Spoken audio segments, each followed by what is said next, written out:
UFC 318 एक काफी amazing card जाता है। यहाँ पर ऑलमोस्ट हर किसी फाइट ने डिलीवर किया है। मेन कार्ड काफी अच्छा गया, बट जब अंडर कार्ड की बात करते हैं तो यहाँ की फाइट्स और भी ज्यादा बेटर थी। जिधर अर्ली प्रीलिम कार्ड में हमें इस्लाम टुलोटॉव फाइट को विन करता हुआ दिखता है, जो वैसे तो अपनी डेब्यू फाइट कर रहा था, बट क्योंकि उसने कंटेंडर सीरीज में फाइट को विन किया था और वो एक मॉडल भी है, तो पहले से उसके ऊपर हाइप थी और राउंड 1 में अपनी फाइट को नॉकआउट से विन करना, तो ये जो हाइप है ये और ज्यादा बढ़ जाएगी। इसके बाद प्रीलिम कार्ड की तो हर एक फाइट ने डिलीवर किया है। इसी प्रीलिम कार्ड में Marvin Vettori versus Brendan Allen की फाइट ऑफ द नाइट भी गई है, जिधर ये फाइट भी एक वॉर फाइट थी। दोनों फाइटर्स ने एक दूसरे के साथ ब्रॉल किया है। ये काफी क्लोज और एक अमेजिंग फाइट गई है। वेरेस इसी के बाद Vinicius Oliveira versus Kyler Philips की फाइट भी एक बहुत अच्छी फाइट गई है। बोल सकते हैं कि हमने इस फाइट में विनीशियस ओलिवेरा से प्रॉपर रॉ पावर को देखा है। वेरेस इसके बाद अगर मेन कार्ड की बात करें तो मेन कार्ड में एक चीज बहुत इंटरेस्टिंग हुई है, जहां पर मैक्स और डस्टिन की फाइट को अगर हटा दें तो बाकी जो चारों फाइट्स थी वहां पर सारे अंडरडॉग फाइटर्स ने फाइट को विन किया है। Old fighter Michael Johnson fight को विन करता है, और mind you guys, Michael Johnson पूरे कार्ड का सबसे बड़ा अंडरडॉग था, बट वो फाइट को कंफर्टेबली विन कर जाता है। पेट्रिशियो पिटबुल अपना कमबैक करता है पहली फाइट से और यहां पर डैनिके को बीट कर देता है। वेरेस पूरे कार्ड में मेरी personal fight Kevin Holland versus Daniel Rodriguez की फाइट एक एब्सोल्यूट वॉर जाती है, जहां पर वंस अगेन डैनियल रॉड्रिगेज जो एक अंडरडॉग फाइटर था वो क्लोज विन को ले जाता है। वेरेस को मेन इवेंट में फाइनली पोलो कोस्टा का ओल्ड वर्जन इज बैक, जहां पर वो जरा भी होल्ड बैक नहीं कर रहा है। और सच बोलूं तो मैं काफी खुश हूं कि पोलो कोस्टा फाइट को विन कर गया है, क्योंकि वी नीड एंटरटेनिंग फाइटर्स और पोलो कोस्टा उनमें से एक है। वेरेस मेन इवेंट की बात करें तो ये डस्टिन पोरियर की रिटायरमेंट फाइट थी, और रिटायरमेंट फाइट में एक वॉर करके जाना, इससे बेस्ट रिटायरमेंट फाइट और नहीं मिल सकती थी डस्टिन को।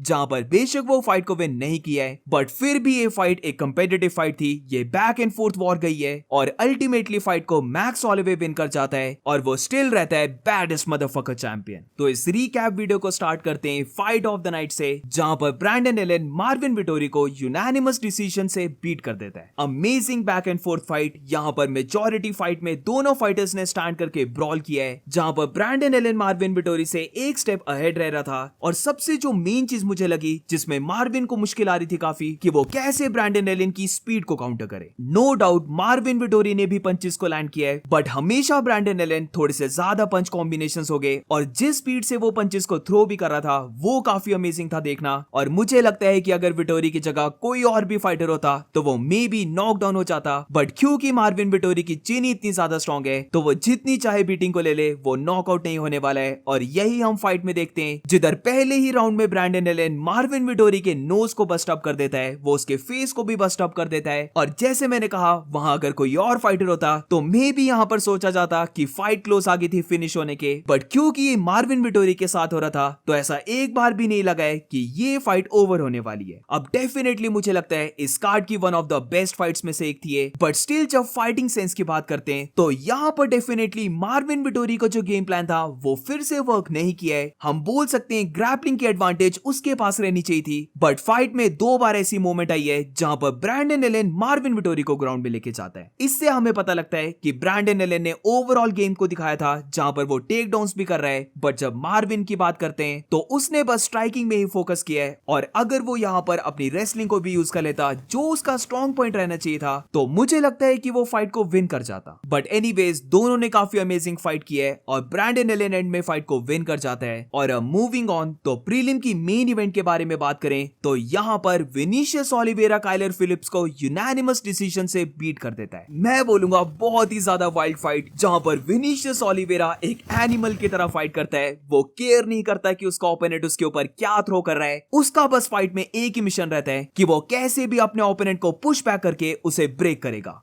इवन ओलिवेरा को पंचेस भी पड़ रहे थे, बट वो जरा भी केयर नहीं करता है। वो बस और बस काइलर फिलिप्स को पुश बैक करने का देख रहा था, और वो ये चीज इसलिए कर पाता है क्योंकि जो वो पावर को पैक करता है वो इस बैंटरवेट डिवीजन के लिए नेक्स्ट लेवल है। पूरा हम देख सकते थे कि हैंड्स डाउन करके विनीशियस ओलिवेरा अपने राइट पंच को प्रॉपर लोड कर रहा था, और ये चीज इसलिए हो रही थी क्योंकि जब भी काइलर फिलिप्स उसे काउंटर करने का देख रहा था, तो जो विनीशियस ओलिवेरा अपने पंचेस को स्विंग कर रहा था वो इतने ज्यादा पावरफुल थे कि काइलर फिलिप्स को बैकवर्ड ही मूव करना पड़ रहा था, क्योंकि उसे पता था कि इनमें से कोई भी पंच अगर उसके ऊपर लैंड हो जाता है तो वो बैडली हर्ट होने वाला है। पूरी फाइट में हम देख सकते थे कि विनीशियस ओलिवेरा इतने ज्यादा अपने पंचेस को लोड कर रहा है कि जब वो अपने पंचेस को मिस कर रहा था तो वो ऑफ बैलेंस होके खुद ही गिर जा रहा था। और इससे पता लगता है कि विनीशियस ओलिवेरा कितनी ज्यादा पावर को पैक करके पंचेस को स्विंग कर रहा था। अब फर्स्ट राउंड में तो काइलर फिलिप्स क्योंकि वो फ्रेश था तो वो इन पंचेस से बच जा रहा था। वो अपनी मूवमेंट को शो करते हुए इन पंचेस को डॉज करके खुद के टेक्निकल पंचेस को थ्रो कर दे रहा था। बट फिर राउंड 2 ऑनवर्ड्स हम देखते हैं कि यही प्रेशर काइलर फिलिप्स को बहुत ज्यादा ओवरवेल्म कर देता है, जहां पर स्टार्टिंग के ही राउंड 2 में विनीशियस ओलिवेरा राइट पंच और फॉलो अप करता है उसे एक ह्यूज लेफ्ट पंच से, जो काइलर फिलिप्स को ड्रॉप कर देता है। फिलिप्स यहां पर बहुत ज्यादा ट्राई कर रहा होता है सर्वाइव करने की, वो वापस खड़ा होता है, बट क्योंकि ओलिवेरा प्रॉपर वाइल्ड हो चुका था, वो अपने पंचेस को बहुत ज्यादा स्विंग कर रहा था, तो वंस अगेन उसका लेफ्ट पंच कनेक्ट होता है और काइलर फिर से ड्रॉप हो जाता है। तब लग रहा था कि ये फाइट कभी भी स्टॉप हो सकती है, बट काइलर जैसे तैसे सर्वाइव कर जाता है। बट उस मोमेंट से एंड ऑफ द फाइट तक हम देख सकते थे कि काइलर फिलिप्स को लग गया था पता कि अगर वो किसी भी मूवमेंट में ओलिवेरा के साथ एंगेज करता है तो ओलिवेरा उसे बहुत ज्यादा हर्ट करने वाला है। और इसीलिए वहां से हम पूरी फाइट में देखते हैं कि काइलर बहुत ज्यादा बैकवर्ड मूव कर रहा होता है, उसकी मूवमेंट बहुत ज्यादा स्लो हो जाती है और उसके पंचेस में अब इतनी ज्यादा पावर भी शो नहीं हो रही थी। और समवुड मुझे लगा कि वो बस अब फाइट को सर्वाइव करने का देख रहा था। तो huge win bye Vinicius Oliveira, वो एक मैड पर्सन की तरह फाइट कर रहा है। अब may be top of the division में ये फाइटिंग स्टाइल वर्क ना करे, क्योंकि विनीशियस ओलिवेरा जीरो डिफेंस करके फॉरवर्ड मूव करता है, बट जब अटैकिंग मोड की बात करते हैं तो जो पावर के साथ प्रेशर डालता है विनीशियस ओलिवेरा वो बहुत ज्यादा इंसेन है। और अब इस फाइट के बाद वो रैंकिंग में आने वाला है, तो लेट्स सी उसकी फ्यूचर फाइट्स कैसे जाती हैं। और अब मूविंग ऑन तो मेन कार्ड में आते हैं, जहां पर ह्यूज अंडरडॉग माइकल जॉनसन सारे ऑड्स को उल्टा करके डैनियल सेल्यूबर को यूनानिमस डिसीजन से बीट कर देता है। आई नेवर थॉट कि माइकल जॉनसन डिसीजन को विन कर सकता है, वो भी डैनियल जैसे अपकमिंग फाइटर के अगेंस्ट। बट इस फाइट में माइकल जॉनसन ने प्रूव कर दिया कि 39 या फिर 40 इयर्स की एज में भी उसके पास स्टिल एबिलिटी है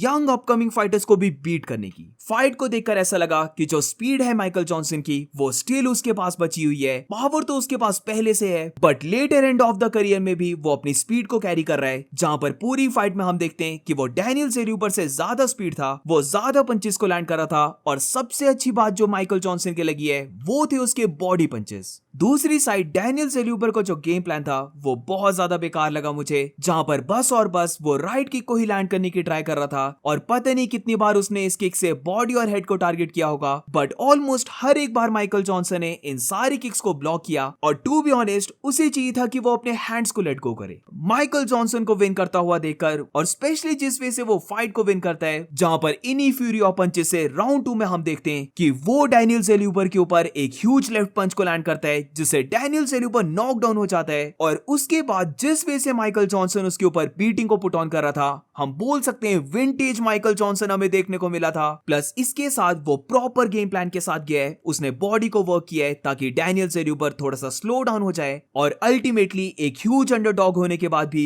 वो मेरी ओपिनियन में कंफर्टेबली फाइट को विन कर जाता है। Whereas a moving on तो अब बात करते हैं इस मेन कार्ड की सबसे मैं बोलूंगा बोरिंग फाइट के बारे में, जहां पर पेट्रिशियो पिटबुल डैन ईगे को बीट कर देता है बाय यूनानिमस डिसीजन। अगर तुम एक मूवमेंट को हटा दो तो ये फाइट मैं बोलूंगा बहुत ज्यादा बोरिंग गई थी। यहाँ पर दोनों ही फाइटर्स ने बहुत कम पंचेस को थ्रो किया है। मोस्ट ऑफ द फाइट में बस दोनों फाइटर्स खड़े थे और सर्कल अराउंड करे जा रहे थे, जहां पर एंगेजमेंट बहुत कम देखने को मिली है। बट ओवरऑल फाइनली पिटबुल ने कुछ तो थ्रो किया, वो अपनी ओवरऑल गेम को दिखाता है, जहां पर उसने टेक डाउन्स भी किए और जो वो पावर को पैक करता है वो फाइनली उसने शो भी कर दी। जहां पर डैन ईगे का हमें पता है कि वो एक काफी स्ट्रॉन्ग फाइटर है, उसकी चिन काफी स्ट्रॉन्ग है, बट जब भी पिटबुल ने उसके ऊपर पंचेस को लैंड किया है तो हमेशा डैन ईगे लग रहा था कि वो हर्ट हो रहा है। तो इससे हमें पता लगता है कि पिटबुल के पास है वो पावर जिससे कि वो अपने ओपोनेंट्स को हर्ट कर सकता है, वो इवन अपने ओपोनेंट्स को फिनिश भी कर सकता है। बट मेन प्रॉब्लम यहाँ पर पिटबुल की है कि वो कभी भी ज्यादा पंचेस को थ्रो करता ही नहीं है। राउंड 2 में डैन ईगे को हर्ट करने के बाद भी जब राउंड 3 की बात आती है तो वंस अगेन ये दोनों फाइटर्स ने बहुत कम पंचेस को थ्रो किया है। तो मेरी ओपिनियन में डेफिनेटली दोनों को ज्यादा पंचेस थ्रो करने चाहिए थे, but end of the day win is a win. And also last fight के कंपैरिजन में तो उसने काफी अच्छी फाइट की है, इतनी ज्यादा ज्यादा इंप्रेसिव विन तो नहीं थी, बट फिर भी पेट्रिशियो पिटबुल ने यहाँ पर ओवरऑल अपनी गेम को दिखाया है। उसने अपनी पावर को शो किया जिससे कि वो डैनिके को ट्रबल में डाल देता है। तो याहिर रॉड्रिगेज की फाइट से तो डेफिनेटली पेट्रिशियो पिटबुल यहाँ पर ज्यादा बेटर फाइट करता है। और अब मूविंग ऑन, तो अब बात करते हैं एक इनसेन फाइट के बारे में जहां पर डैनियल रॉड्रिगेज केविन हॉलैंड को यूनानिमस डिसीजन से बीट कर देता है। मेरी ओपिनियन में यह फाइट एक बहुत ज्यादा क्लोज फाइट है और डेफिनेटली मुझे लगा कि यह फाइट स्प्लिट डिसीजन जा सकती है, जिधर राउंड 1 में दोनों फाइटर्स ने बहुत ज्यादा क्लोज फाइट की है। बट मुझे लगता है कि यहाँ पर डैनियल रॉड्रिगेज को यह राउंड 1 इसलिए मिला क्योंकि एक मोमेंट राउंड 1 में ऐसे आती है जहां पर केविन हॉलैंड डैनियल को पुश कर रहा होता है, बट एकदम से डैनियल वहां पर राइट पंच को लैंड कर देता है जो केविन हॉलैंड को नी पे ले आता है अपनी। अब मुझे नहीं पता कि ये नॉकडाउन स्कोर हुआ या फिर नहीं हुआ, बट ये पंच लेने के बाद केविन हॉलैंड स्टन हो गया था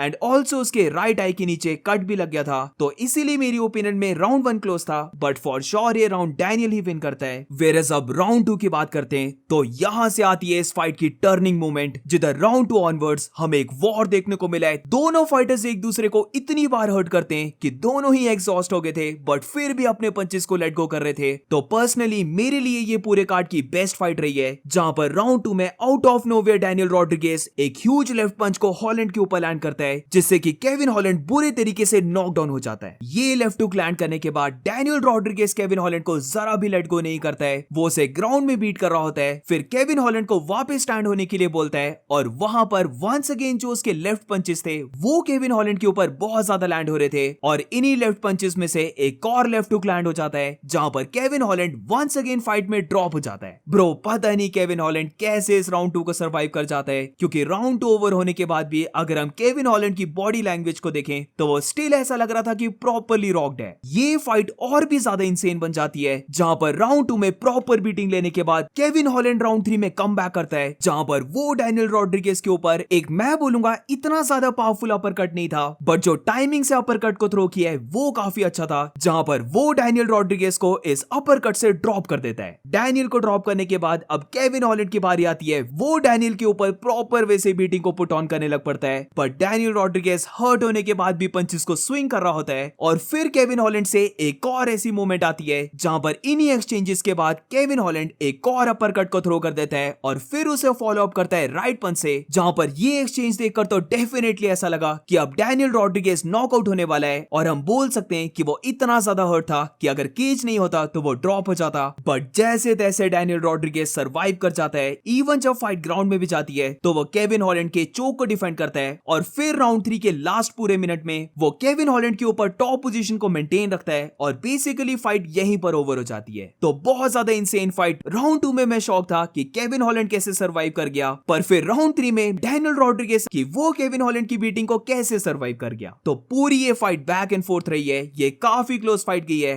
बट एंड में डैनियल रॉड्रिगेज डेफिनेटली मुझे लगता है कि डिजर्व करता था विन लेना। तो ओवरऑल एक शॉर्ट नोटिस फाइट को लेना और ऐसे फाइट को विन करना ये काफी अमेजिंग था। Whereas moving on to the next fight, तो ये फाइट इस कार्ड की को मेन इवेंट थी, जहां पर guys old style Paulo Costa is back और वो रोमन कोपिलोव को बीट कर देता है बाय यूनानिमस डिसीजन। फाइनली अब हमें थोड़ा सा ओल्ड पॉलो कोस्टा वाला वर्जन देखने को मिल गया, जहां पर वो रोमन कोपिलोव के पंचेस की बिना केयर करते हुए उसे पुश फॉरवर्ड कर रहा था और जरा भी रोमन के पंचेस से अफ्रेड ना होकर खुद के पंचेस को थ्रो कर रहा था, जहां पर वो ज्यादा फास्ट लगा, वो ज्यादा पावरफुल लगा और इन्हीं पंचेस के साथ जो वो बॉडी किक्स और लेग किक्स को थ्रो कर रहा था वो देखना भी काफी अमेजिंग लगा। बोल सकते हैं कि जो पॉलो कोस्टा राइट स्ट्रेट पंच को लैंड कर रहा था वो उसके लिए मनी था इस पूरी फाइट में, जिधर इसी पंच की वजह से वो राउंड 1 में रोमन कोपिलोव को आता हुआ कैच कर लेता है और ये राइट पंच रोमन कोपिलोव को ड्रॉप कर देता है। तो यहां पर ऐसा लगा है कि पॉलो कोस्टा ने रोमन कोपिलोव को अपने रिदम को ही नहीं पाने दिया, जहां पर रोमन कोपिलोव बेस्ट फाइट तब करता है जब वो अपने पंच कॉम्बिनेशंस को थ्रो कर रहा होता है, बट यहां पर हम क्लियरली देख सकते थे कि जब भी रोमन कोपिलोव कोई पंच को थ्रो करने के लिए एंगेज हो रहा था तो पॉलो कोस्टा अपनी पावर को शो करते हुए या तो वो रोमन कोपिलोव को राइट पंच से काउंटर कर रहा था या फिर जो उसकी बॉडी किक या फिर बॉडी पंचेस थे उनसे रोमन कोपिलोव को बैकवर्ड मूव होना पड़ रहा था। इवन राउंड 3 में जहां पर पोलो कोस्टा थोड़ा सा स्लो होने लग पड़ा था,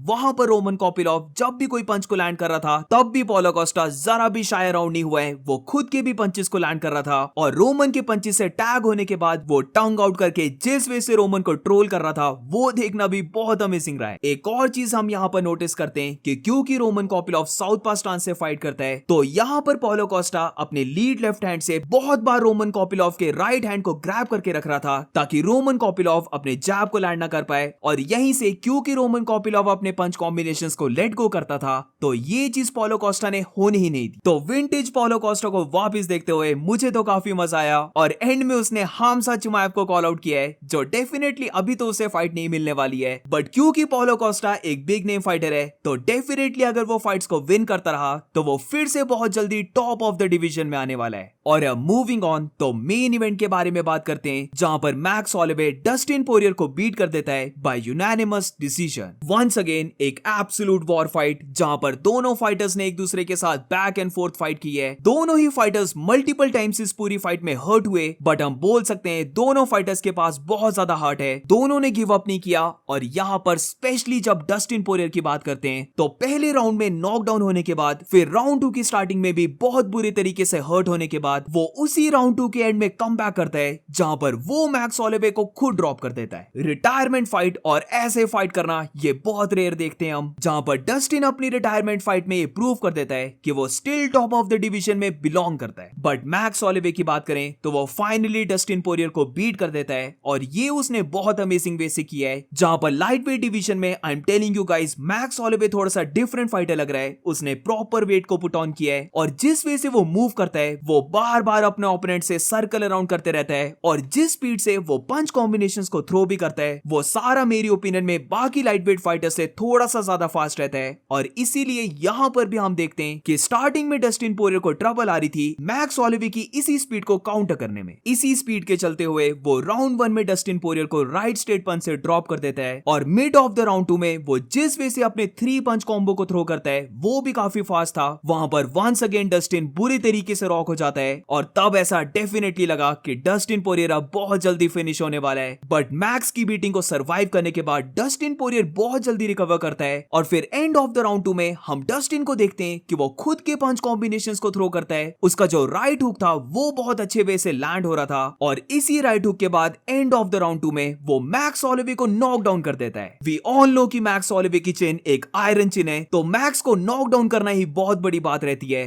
तो ये डस्टिन पोरियर करके दिखा देता है। और टू बी ऑनेस्ट वहां पर ऐसा लग रहा था कि मैक्स होलोवे बहुत ज्यादा हर्ट है, पर सबसे अमेजिंग बात अब आती है जब मैक्स हर्ट होने के बाद डस्टिन पोरियर के ऊपर टेक डाउन को शूट करता है और यहाँ पर डस्टिन गिलेटिन चोक को लगाने की ट्राई करता है। इमेजिन अगर डस्टिन पोरियर अपनी लास्ट फाइट में गिलेटिन चोक से विन कर जाता, सच में ये बहुत ज्यादा इंसेन रहता। बट वी ऑल नो कि मैक्स होलोवे एक काफी टफ फाइटर है, वो इस गिलेटिन चोक को बहुत जल्दी डिफेंड कर लेता है और फिर राउंड 3 में वंस अगेन वही अपनी मूवमेंट को शो करते हुए वो बार बार डस्टिन को टैग कर रहा था और एकदम से सर्कल अराउंड कर जा रहा था, जिससे कि जैसे जस्टिन गेची को ट्रबल आ रही थी वैसे ही सेम हम देख सकते थे कि डस्टिन को भी थोड़ी सी ट्रबल आने लग पड़ी थी कि वो कैसे मैक्स होलोवे को कैच करे। बट फिर राउंड 4 ऑनवर्ड्स क्योंकि दोनों फाइटर्स ने बहुत ज्यादा एनर्जी को यूज कर दिया था तो ऑब्वियसली मैक्स यहाँ पर थोड़ा सा स्लो डाउन हो गया था और अब हम देखने लगे थे कि डस्टिन पोरियर मैक्स को और ज्यादा अटैक करने लग पड़ा था, स्पेशली जब वो अपने लेफ्ट पंच को एक्सटेंड करके थ्रो कर रहा था। वो मैक्स होलोवे के ऊपर काफी बार लैंड हुआ और कुछ मोमेंट्स में ऐसा लग रहा था कि मैक्स होलोवे थोड़ा सा हर्ट भी हो रहा है, बट जो मैक्स की एबिलिटी है गेम प्लान को फॉलो करने की वो उसकी सच में काफी अच्छी है। वो डस्टिन से टैग होने के बाद भी बार बार सर्कल अराउंड कर रहा था और फिर से फाइट को हम बोल सकते हैं रीसेट कर रहा था, जिससे उसे बहुत ज्यादा बेनिफिट मिला है। और फिर राउंड 5 की बात करें तो यहाँ पर भी फाइट बैक एंड फोर्थ जा रही थी, बट फिर आते हैं फाइट के लास्ट के 10 सेकेंड्स जहां पर फिर से मैक्स को पॉइंट डाउन करता हुआ देखकर बहुत अमेजिंग लगा। वो डस्टिन को इनवाइट करता है ब्रॉल करने के लिए, डस्टिन पोरियर एक्सेप्ट कर लेता है और दोनों फाइटर्स अपने पंचेस को स्विंग करने लग पड़ते हैं। बट फॉर सम रीजन जब भी मैक्स होलोवे ये करता है तो जो उसकी स्पीड है पंचेस को थ्रो करने की वो बहुत ज्यादा फास्ट हो जाती है। और यहाँ पर भी हम देखते हैं कि डस्टिन ने इस ब्रॉल में हार्डली 1 या फिर 2 शॉट्स को लैंड किया होगा, बट मैक्स होलोवे बहुत ज्यादा पंचेस को लैंड करने लग पड़ा था